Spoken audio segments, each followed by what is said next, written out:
welcome to another exciting episode of the Brunch show on Value Chain TV, TBS for short. My name is Patience Moses, your host. I know it's been a long time since we had the show, but well, today we are here and we continue. And as you can see, I'm not here alone in the studio. Hello, everybody.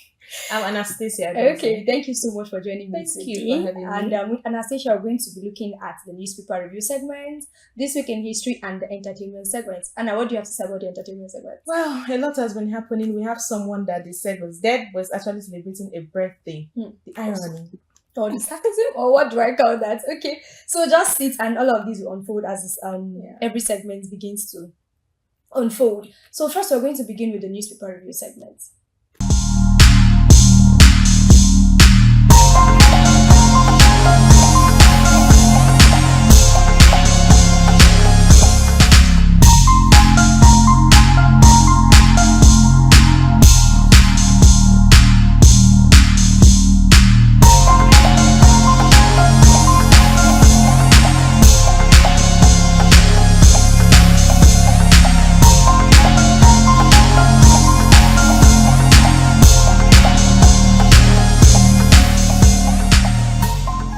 Okay, so on the papers today, there are so many headlines, so many papers. We obviously cannot exhaust all of them, but we're going to be picking a few. We're starting with the Daily Trust newspaper, and the big story here says, bread beyond reach, citizens lament.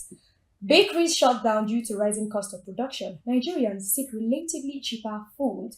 Government must act now. Master Bakers. Anna, what do you have to say about this? Well, every breadwinner in this country is in trouble. That's the much I can say.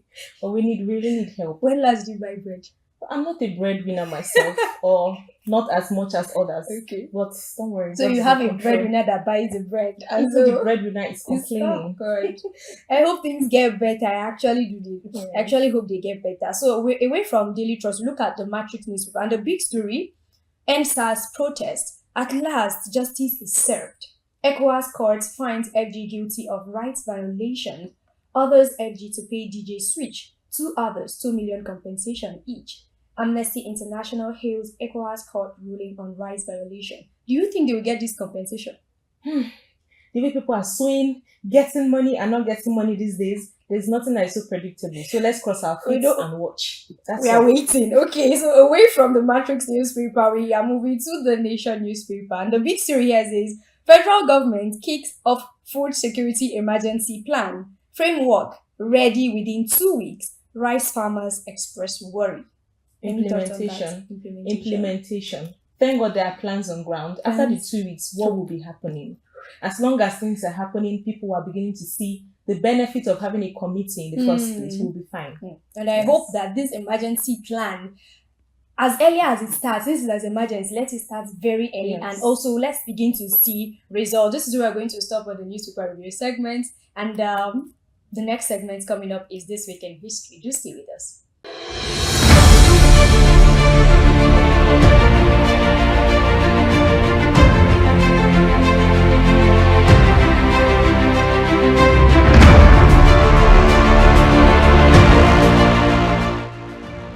On July 11, 2009, the movement for the emancipation of the Niger Delta bombed the Atlas Cove jetty.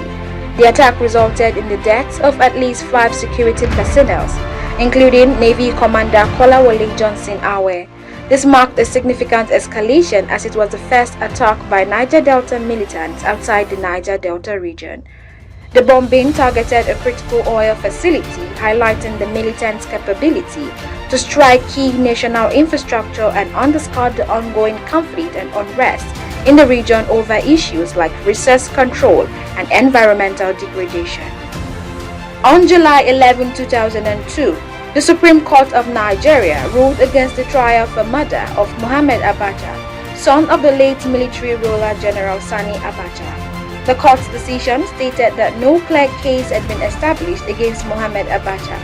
This ruling was part of the broader legal and political landscape following the death of Sani Abacha, who ruled Nigeria from 1993 to 1998. The period following his death saw numerous legal battles and efforts to recover funds allegedly looted by the Abacha family.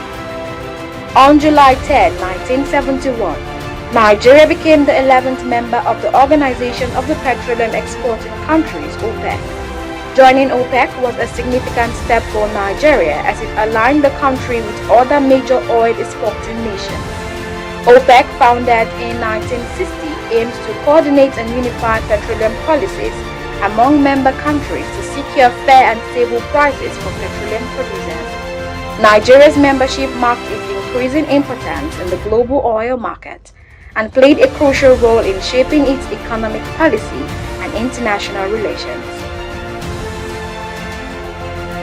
On July 13, 1934, Akinwande Oluwole Wole Soyinka, the renowned writer, poet, and playwright, was born in Abeokuta, Nigeria. Wole Soyinka became one of Africa's most distinguished literary figures. His extensive body of work includes plays, novels, and essays that often explores themes of tyranny, oppression, and human rights. In 1986, he was awarded the Nobel Prize for Literature, making him the first African laureate in that category. Soyinka's work and activism have had a profound impact on literature and political discourse in Nigeria and beyond.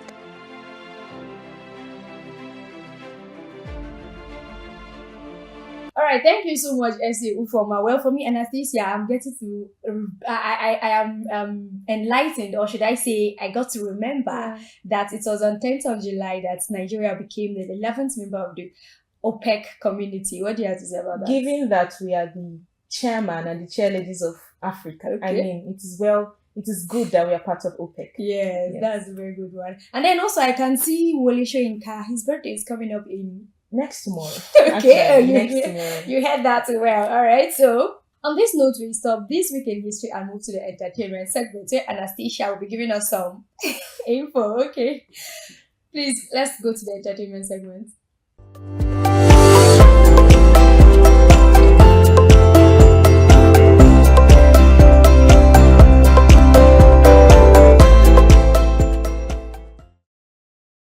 Hello.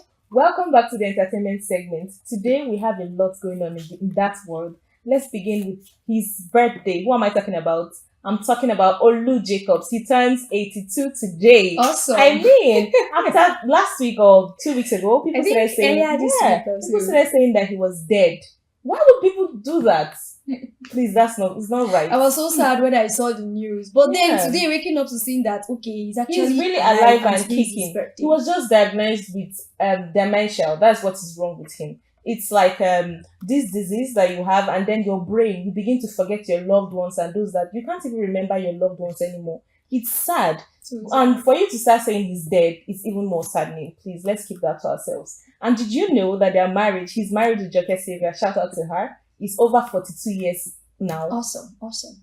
Where do you even see those kind of marriages anymore? Grace. As it is now, it gives us hope. Everybody that is out there, single couples, it is possible to be in a marriage. This is a relationship coach. To be in a marriage for over 40 years. I mean, just look at this couple. And to think that they are very popular, they're in the industry, and they still have this ability. It's a whole ability. So please, guys, let's stay positive for them. Okay, so still more on the entertainment segment. We talked about Wole Soyinka in This Week in History. Well, he's coming back again. So a new movie is premiering tomorrow. Yeah. The Man is Dead. And so this film is an adaptation of one of his books. It talks about his experience while writing about the Civil War, Nigerian Civil War, when he was in prison. And wow, I just know the movie is going to be a great one. If you're a big fan of Wole Soyinka, you would know that he's an elite writer.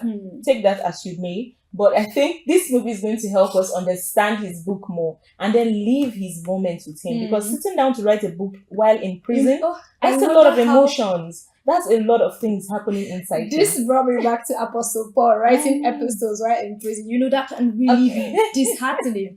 But I think it is passion for what he's doing that's actually kept him big. So if you don't know anything about the Civil War at all, I think you should be in the cinema out there tomorrow to watch that movie. So shout out to Wole Soyinka. Okay, so this is where we're going to bring it. We're going to draw the curtains for the entertainment segment. I remain Patience Moses. And I am Anastasia Adeze. Thank you for staying tuned. You have a great day ahead. Bye.